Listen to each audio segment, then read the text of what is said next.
Hey everybody, welcome to the video. We're in Boston at the entrance to the North End, and it's January 31st, 2021, 21 degrees Fahrenheit. I think it's -7 Celsius, so pretty cold. I'm here with my brother, chasing Chinster. We're about to walk Hanover Street right now, so let's go. We're at the start of the North End at Cross Street and Hanover Street. This neighborhood is the oldest residential neighborhood in Boston since the early 1600s, and it's iconic because it is home to a large Italian American population. This street, Hanover Street, is their main street for restaurants and pizzerias, bakeries, all that kind of stuff. Here we've got the Romano florist. You can see my brother brought his Brompton bike with him. Yeah, because before and after this, we're planning on renting some blue bikes, which are the Boston's version of like the city bike in New York. It's a bike share program, and for I think it was $10, you could have 24-hour access to a blue bike. It's a little cold to be riding, but yeah, but at least we get places faster. By the way, this brick road in front of us is called the Freedom Trail. If you follow it, it heads to many historic sites throughout Boston, and going through the North End here is part of the Freedom Trail. And you've walked the Freedom Trail before, right? Correct. I've done it from beginning to end, and it was a kind of a full day excursion. We started at the Boston Common at the Massachusetts State House, and I think took it all the way to the end. It was like 5 miles or so. Yeah. I mean, look at all around us. We have Cafe Paradiso across the street, modern pastry shop and grill. Some outdoor dining over there. They've got heaters on their outdoor dining and the side patio. Fresh pasta. This reminds me of the Manhattan Little Italy a little bit, except it's a lot more lively here.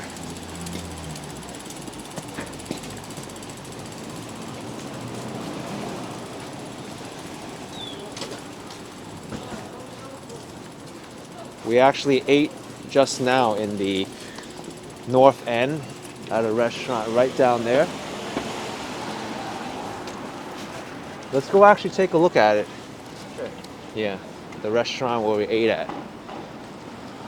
And I think Paul Revere's old house is down this way as well. Yeah.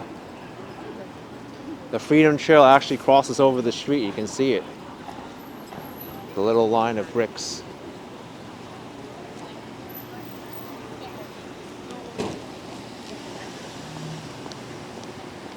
Only we'd be this crazy to come out here in the bitter cold, right? Yeah, I mean, when I walked the Freedom Trail, it was over the summer, and it's probably 1,000 times the amount of people that were out now. Right all along the Freedom Trail, it's almost difficult to find a spot on the sidewalk.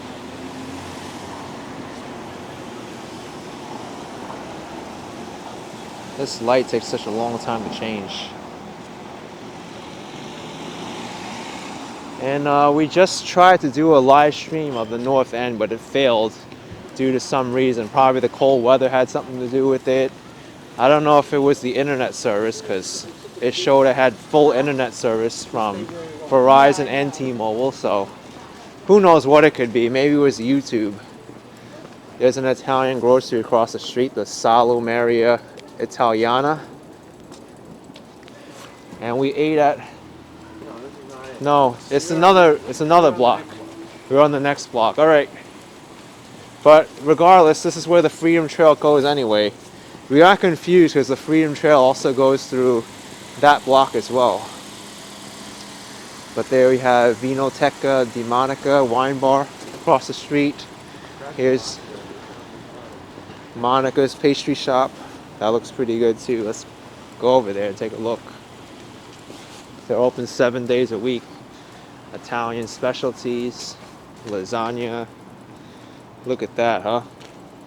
Prosciutto. Different kinds of meats and cheeses. This place, Aqua Pazza, doesn't look like it's open, but it's an oyster bar. They also have the fresh pasta. You can tell it's fresh just by the powder coming off the pasta. I believe that would be flour, right? Yeah, I think it is excess flour. Well, here's the Paul Revere house. The Freedom Trail is leading us right to it.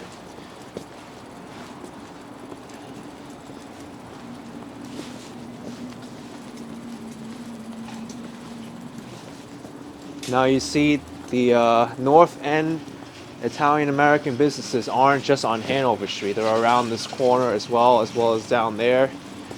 I think I read on Wikipedia it's only about 3/10 of a mile wide. So it's a pretty small neighborhood. Got a little alleyway in there. Yeah, the restaurant we ate at is just around the corner. So Paul Revere's house is over here. This is where that famous American revolutionary historical person yelled, "The British are coming," and a warning to the colonists to get ready to fight or run away. But I also heard that he did not say the British are coming. In his own words, he said the regulars are out, because the ride was supposed to be a secret. It was a midnight ride. So for those of you who keep saying the British are coming, say the regulars are out. Right? Regulars are out. The regulars are out. And we're definitely not regular. We're definitely not regulars. We're kind of crazy for walking in this weather. Yeah. So that's why we do it, so that you don't have to. Yeah, true. And there's Sacred Heart Italian Church. Beautiful Italian church across the street. One thing I really love about this area is the cobblestone streets and all of the nice architecture.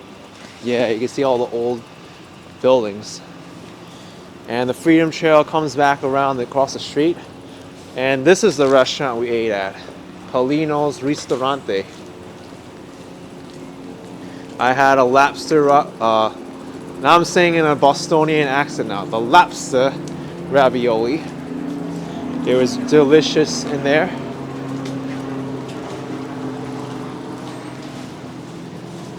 What did you have?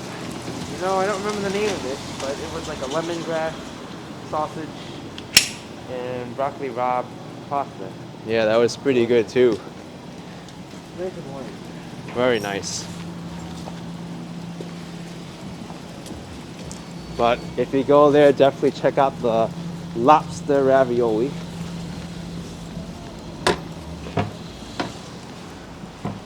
Now we're back on Hanover Street.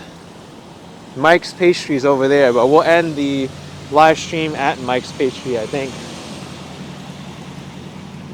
I mean, we're not live streaming. We're recording this video now. We were gonna live stream it. So we're still following the Freedom Trail. Where's that? Oh, over here. Oh look, we can see some real estate prices. How much is a place here? Oh, Wow, 88 Kingston Street, 1.97 million. Yeah, we can afford that easily, right? Heart of Beacon Hill, 66 Revere Street, 2.5 million. Okay, moving on. Moving on. Here's Giancomo's Ristorante. They got mussels or calamari linguine for 16 bucks. Scallops for 19. Here's Ben Cotto, North End, Boston. The prices here are very similar to the prices that I find that are in Manhattan, Little Italy. You would have to imagine that the real estate right along the Freedom Trail is, prime location. Yeah, that's To have true. a restaurant right here. I mean, like I said, in the summer when I was walking on the Freedom Trail, I mean, there were probably 1,000 times as many people. You'd be lucky if you could walk on the sidewalk in a straight line. So many people.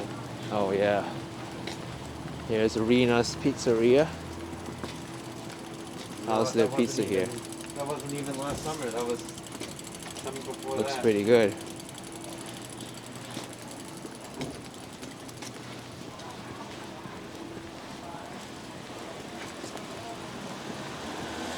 Yeah, It's a this. very historic site over there, if I recall correctly. I don't remember who it's statue of. There's Oh, it's Paul over here. Revere. It is? Okay. Yep. There we go. Paul Revere on his horse. Right there, across the street. Yeah. It's beautiful down The here. secret midnight ride. There's St. Stephen's Church. Let's cross the street so we can see the statue.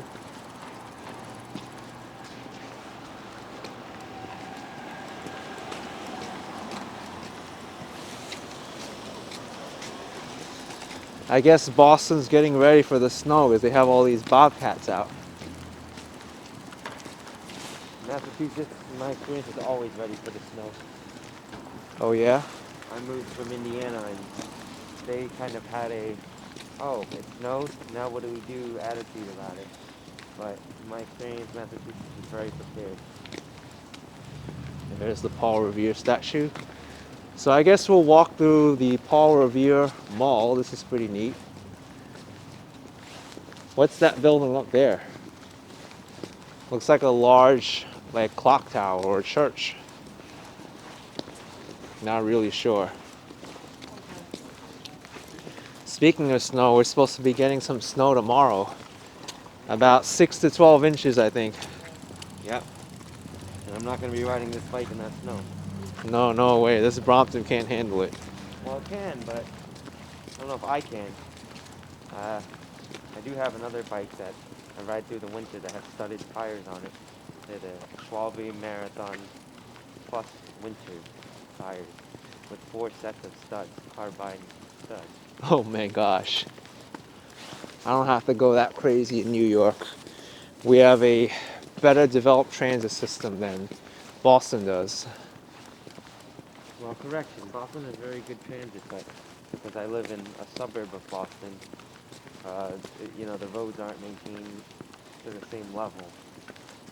And the studs are definitely necessary to get into the city limit. Yeah, that's true. Wait, are we closed off? Can we go here? Oh, the Freedom Trail goes straight through. I mean, what do you do if you're following the Freedom Trail and it gets gated off like this? Section, I believe you have to pay in order to get a tour of this church. Oh, I got it. There are ways around it. Wow, so this is actually the north end, the residence places. Oh, Old North Church and historic site is closed until further notice. Wow, definitely looks old. But yeah, why don't we walk here through the residential area?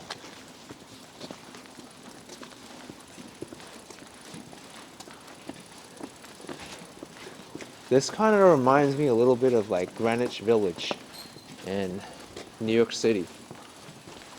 Just a little bit, right? I mean, wow, look at these small little alleyways and roads. In Italy, they have really, really tiny streets and stuff. You can't even drive on them. Yeah, leave a comment down below if you'd rather own an apartment here and be close to all this great culture and restaurants and kind of nightlife. If you'd rather have a single family home further away from the city. Everybody's different. Okay. Wow, look at this. This is the north end, huh? Yeah, let's get on the sidewalk. And there's a public park here, Charter Street Park.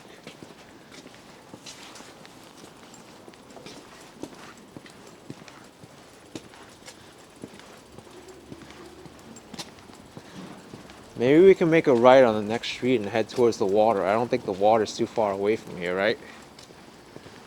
I'm not sure. I believe the water was actually behind us. Oh, it is? Kind Well, of losing my sense of direction because these streets are like kind of narrow and get claustrophobic. You may not like this. yeah. It reminds me of walking down the hallway. All right, to the right. Oh, okay. We can head down there. I see the water, I think. Yeah, the water's right there. Except I think we might even get stuck because it says like private property.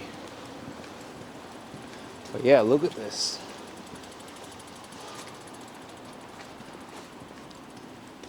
Kind of reminds me of like Europe. Like I was saying, like streets in Italy are similar with very narrow, but kind of makes sense considering this place was settled since like the early 1600s.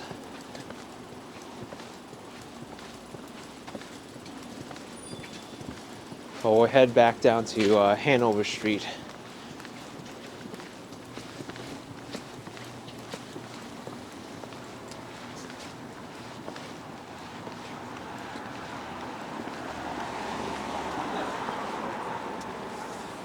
Yeah, the water's right over there.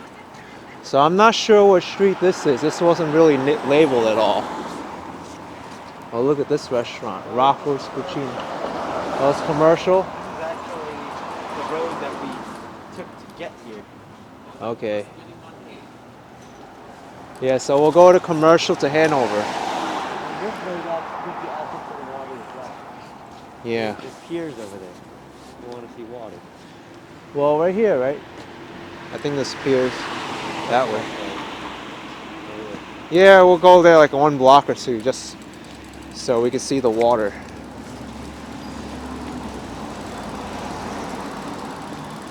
I've done already 2 videos of Boston and we haven't seen water yet, except on the live stream. So, might as well go see the water.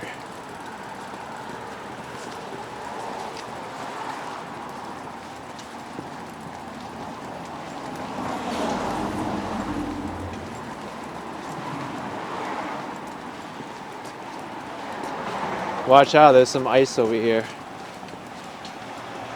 And speaking of the Freedom Trail, if you were to walk around it, I wouldn't even know how to get past it, past that church area.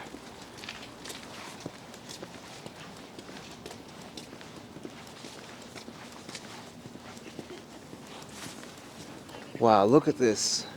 This kind of reminds me of Chinatown even, with like the steep streets and stuff.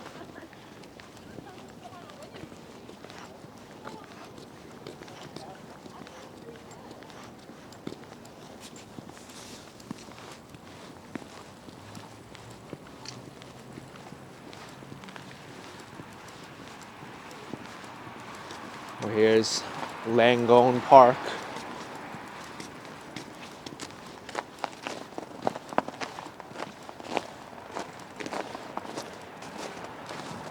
I don't know if you want to bring your bike over here.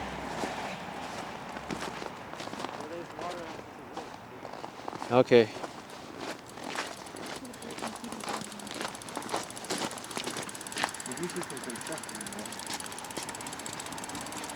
Oh look, there's a bike lane over here, but in your experience, how are the bike lanes around Boston?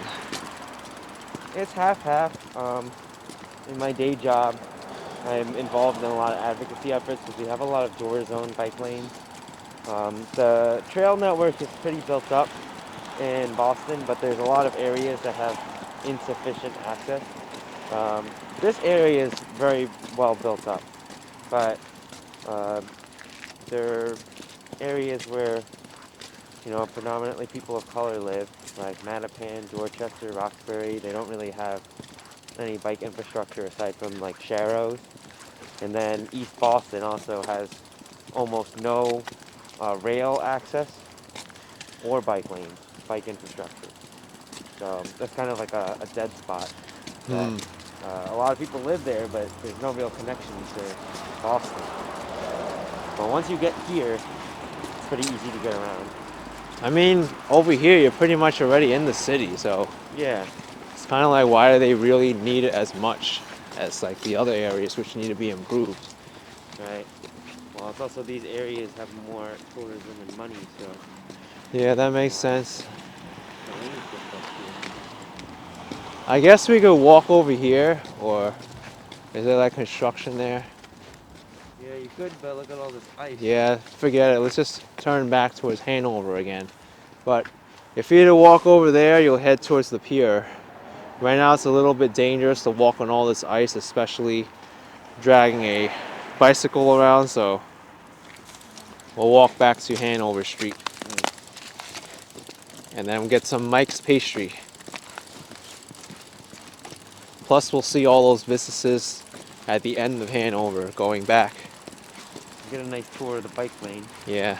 I know I'm usually upset when there's pedestrians there, but there's nobody really using it. And technically, I have a bike in the bike lane. Yeah, that's true, right? A folding bike, but it works. Why'd Yeah. you decide on a folding bike? Yeah, so the folding bike, um, during peak hours, like 9 a.m. and 5 p.m., you are not allowed to bring a full-size bicycle onto the commuter rail, which goes from the suburbs into North Station or South Station in Boston, or on the T train or the buses. So if you have a folding bike, you're allowed at any time. So I think the folding bike is great for that purpose. And I also think that it gives versatility to your life. So if let's say you decide to bike in one day, but you're tired and you just want to take an Uber back home, you can always throw it in the trunk of the car, you know? Yeah, And just adds another option to your life. Whereas if you have a full-size bicycle, you have to commit to that mode of transportation for the entire day. that's true. I mean, I have something very similar to a folding bike, the electric scooter. But the problem with the electric scooter is it's run on a battery, so you're subject to the elements. If the water gets into the battery, then it's pretty much dead. Also, the battery dies out quicker, and you got to charge it. This, if it runs out of battery, you just keep pedaling. That's right. They do have electric folding bikes, which I guess are the best of both worlds. Because if you want to take it easy or you have a big hill, you can use the electric assist to help you up that hill or get you home faster. But if you want to work out, you can always turn the assistance off. If you really want to work out, you just kick the scooter the whole way, but it takes a lot of stamina. Yeah. Actually, the scooter that Action Kid was using in New York one time died about 2 miles from home. And she's not visible right now, but my fiance and I had to take turns switching on and off with the Brompton and kicking the scooter manually. And the scooter it's not like one of those razor scooters where there's no resistance and it coasts very easily. Yeah. The flywheel, I guess, has a lot of resistance. So when the battery dies, you kick really hard, but it comes to a stop quickly. I know. That scooter sucked. I'm glad I got rid of it. Yeah, what scooter are you using now? I'm using the Segway 9 Max, the original version. It's much better Yeah, it's much better. than the old scooter that I think you had It's gotten a on the no-name, Facebook Marketplace. yeah, no-name scooter. So don't get no-name scooters. Yeah, well, I think, like with all things in life, like this Brompton is kind of extravagant and it's the most expensive folding bike you can get, but the fold is very compact and the frame and the design is very thought out. So if you know it's going to provide value to your life and your lifestyle, then I think you're better off just, spending the money if it's in your budget. The same Yeah, thing goes with the scooter, right? yeah. While we're waiting for the light, let's see you fold the Bronson now. All right. Well,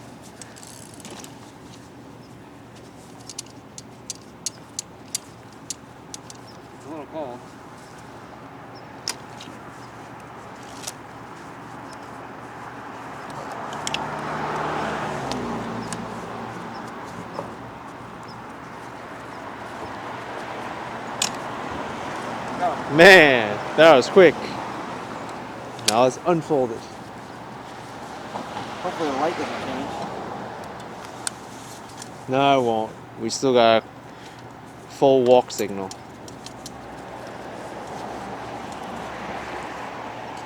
For me, this will probably take like 5 minutes because I don't even know how to all the folds work.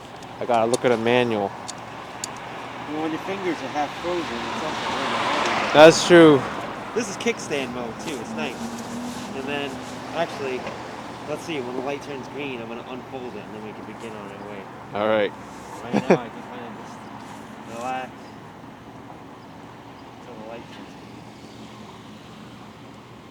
Oh, we might cross now. Yeah, you can cross now. Here we go. Oh There you man. go. We're in business. How about that, folks? Folding bike. Yeah, that's what you pay for when you get a Brompton. It's a compactness of the fold and the frame design. This video is not sponsored by Brompton. Well, my commuter bike, if you go over to my channel, is a $500 bicycle. And it's steel frame, it's heavy. But in 3 years, I put over 8,000 miles on it. And really, that's my workhorse bike. 'Cause I know how to maintain it, the parts are cheaper to maintain, you know. Brompton's a great design, but if something on it fails or you need to replace it, it's proprietary parts and you have to spend more money on that. So you have to acknowledge its limitations and its strengths. If you plan on taking it on the bus or the train, great, Brompton's good. But if you're going to do a 40-mile round trip ride every single day, you're going to put wear and tear on this bike that's really not designed for long distance touring. That's You can true. do it, but you just have to be smart about it. Yep. And now we're heading back into the Italian-American heart of North End again. It's kind of interesting because like after like this street over here coming up, it's residential, and then the other side is Italian-American.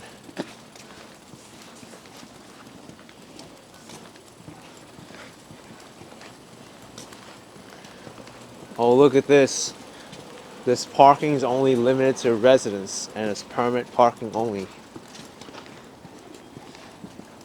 That's the problem with Boston, I heard. A lot of people saying it's a nightmare to drive here because you can't find parking. Yep, and that's why you have bicycles to get around. Yeah.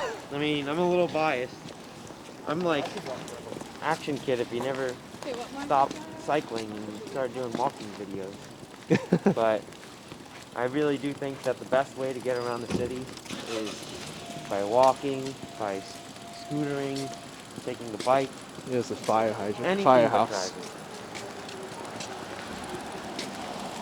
You also have more time to stop and take a look at things.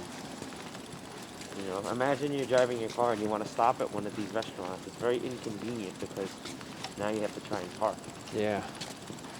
Look at this. It says no tow zone, handicap only. We're back to the Revere walk again. Revere Mall, I should say.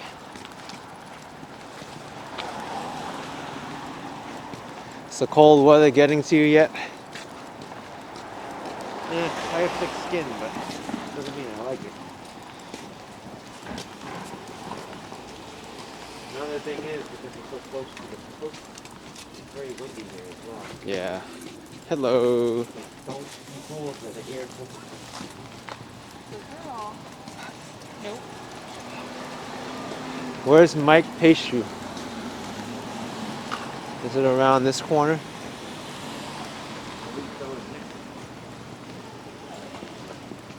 Indoor dining is allowed in Boston at 25% capacity right now. Here we got Cantina, Italian restaurant. Zagat rated, so I'm pretty sure they're good if they're Zagat rated. Although the restaurant we went to didn't have any signs for Zagat rating, but it was pretty good still.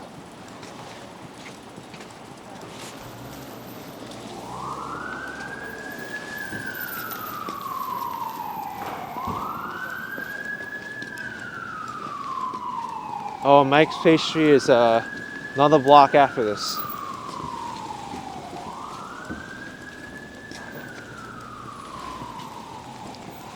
Have you been here during like the fall, the summer, or the spring? I'm sure you had, but how busy does it get here? Well, we were here 2 summers ago, I believe. That was pre-COVID. And there are people walking in the street because there's no space on the sidewalk. Wow. So, like I said, right along the Freedom Trail is prime real estate. And Mike's Pastry, forget about it. There's lines around the block for it. This is the only time I've never seen a line outside the door. You're showing your New York side, right? Forget about Forget it. about it. Oh man, I didn't realize you done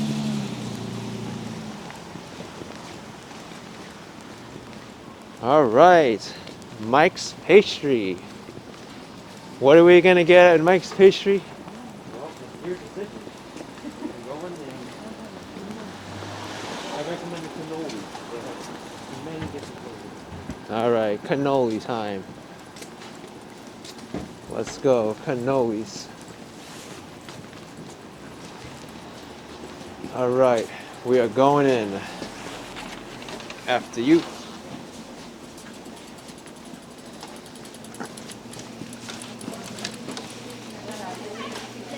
We have to wait here until we're called. Look at this. There's a lot of history in here. Lemon, coconut, Boston cream pie. Oh, yeah, Boston's known for Boston cream pie, right? Get all of the flavors up there. Look at that. All the cannolis. Ricotta, yellow cream chocolate dip, mint chip, chocolate chip. Wow. So a lot of stuff.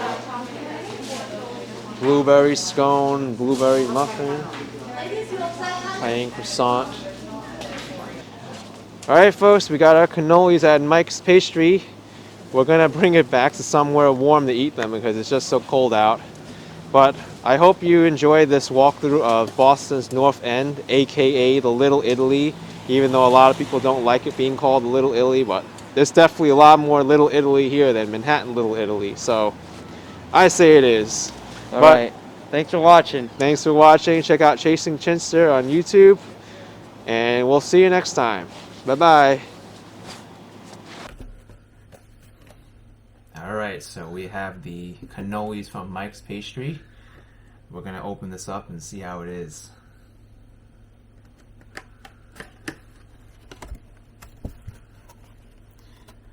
Whoa.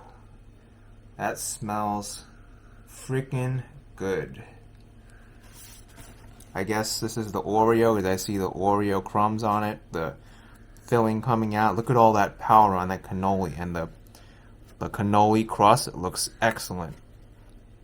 This one, Espresso. I think it's espresso. Yeah, you said with the chocolate chips. And this is another Oreo. We got 2 Oreos and an espresso. So let's try this thing, man. I'm so hyped for this thing. Yeah. Now the secret is to try to grab this thing without all the powder getting all over the place because cannolis are infamously messy. Does this come out in one piece? No, just gotta grab it. Alright. Look at this thing. This thing is a freaking monster.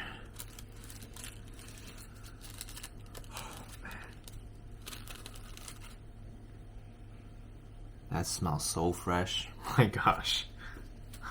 Let's try this. Oh my gosh. I'm gonna eat this thing.